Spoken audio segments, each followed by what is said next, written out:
There was tons of volunteers, men and women from all over North Carolina and Georgia and New Hampshire and Connecticut and different places that had come down to work. But the evidence that I found as I was interviewing people was quite shocking.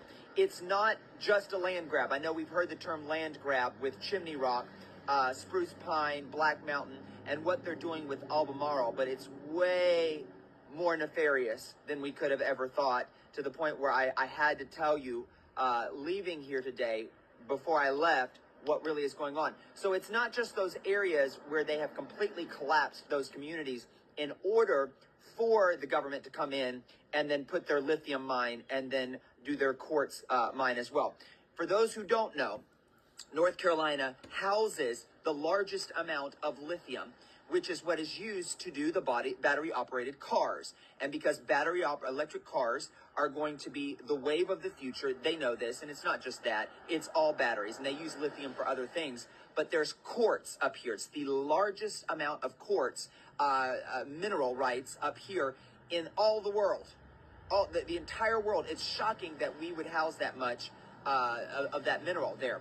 But they use the quartz for the little computer chips, which are used all over the globe. So we're wanting to bolster our chip production here. That's been a big thing in government, talking about that, because our deals across the sea is not working out. So we are wanting to do the manufacturing of chips here in America, and what they need for that is quartz. And North Carolina houses the largest amount of quartz. So you can kind of see why the government is interested in places like Chimney Rock, Spruce Pine, Black Mountain, Lake Lure, all those areas, because that's where the mine is. So with that being said, for those who don't know, that's what it is. There was a $90 billion plan put into place by Albemarle. Their corporation office, the main corporate office, is in Charlotte, North Carolina. Now, Albemarle is an energy company. That's what they do. They dig, they drill mines, and everything surrounds their company, and their mission is energy, energy production. So they did a $90 billion deal with the government. Douglas Emhoff, the husband of Kamala Harris, is in fact one of the top investors. They are run by Black Rock, Vanguard, and State Street. Okay, those are asset managers here in America. And they are going to make, when they put the lithium mine in Chimney Rock, $120 billion. That's what they projected on their website. Okay, the data, the evidence is all on their website. All you got to do is a little bit of research. Okay, so I'm not telling you some sort of conspiracy theory. It's a real conspiracy. So with them clearing out Chimney Rock, we couldn't even get to Chimney Rock. They have blocked off, the government has blocked off all the main roads leading into Chimney Rock. So we couldn't even go and look. But we went to places like Swannanoa and all the other places. We've already talked about on some of my lives about weather modification, so I don't need to go into the details of that. But some of the news of people who lost everything in Burnsville, people who lost everything in Swannanoa, was this. Listen to this. The government has come in, and they've offered them money for their land. $2,500 per person, to be exact. They will not allow these people to go back on their land, the ones that lived, okay, to go build. They're saying, you either take the $2,500 check or you get out with nothing. Are you understanding what I just said? The government is buying the land wholesale everywhere. Not just Chimney Rock, not Spruce Pine, not just where the mine is going to be. They're buying up in Burnsville. They're buying up in Waynesville.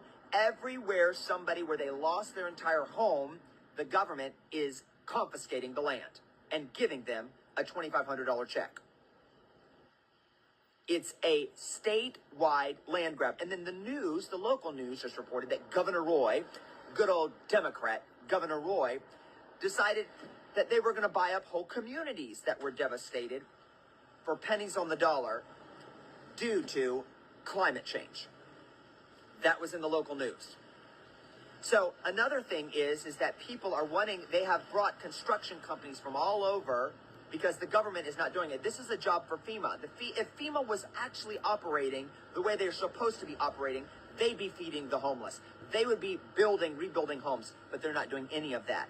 They just recently found out from Ann Vandersteel's news, and I was going to go see it and we couldn't get in to see it, that they have built a large FEMA camp up in Chimney Rock. They're bringing in 700 FEMA armed agents to that camp to stay while they go through Chimney Rock doing what they're doing for the government. They're not here to help the people.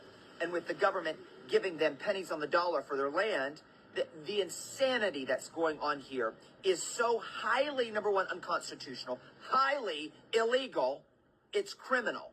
It's criminal behavior coming from none other than the government of the United States. And we, the American people, have taken it long enough. But here's the thing, the cycles of media that keep people spinning, the news, Operation Mockingbird is going to allow the American public to, number one, not see the truth of what happened. Not the body count alone. They're saying it's 220. There has already been reports of 11,000 body bags that have been ordered for all of the different areas that were affected. So that's 11,000 dead people, allegedly, okay? I was hearing reports from different areas of 4,000 here, 2,000 here, 5,500 here. The numbers are astronomical that are gone. They're missing. And here's another thing that I found out. Insurance companies, for those that survived, are not paying out either. You want to know why they were quick to remove the bodies and bulldoze the land in Chimney Rock and in Spruce Pine and all the other areas? Because insurance companies did not want to pay out for the loss of those loved ones. So their loved ones can no longer do insurance claims. So let's say your children lived and you died in the flood. Those children cannot get an insurance claim because without a body, you can't get a claim. None of the insurance companies in the state of North Carolina are paying out for these missing people that we know are presumed dead. So these people in Western North Carolina have been, number one, devastated. Their land is being grabbed out from underneath them, and then they're not getting their insurance claims. This is so foul up here. Every major news reporter should be up here reporting on this. Tucker Carlson should do a whole expose on this. The insanity of what's going on. And here's what's going to happen in America. I promise you this. After the election, the news cycle will spin everything about Trump or Kamala, depending on what happens come Tuesday. And everybody in North Carolina in this area that was devastated will be forgotten. And we as Americans cannot allow that to happen. I will continually come up here monthly.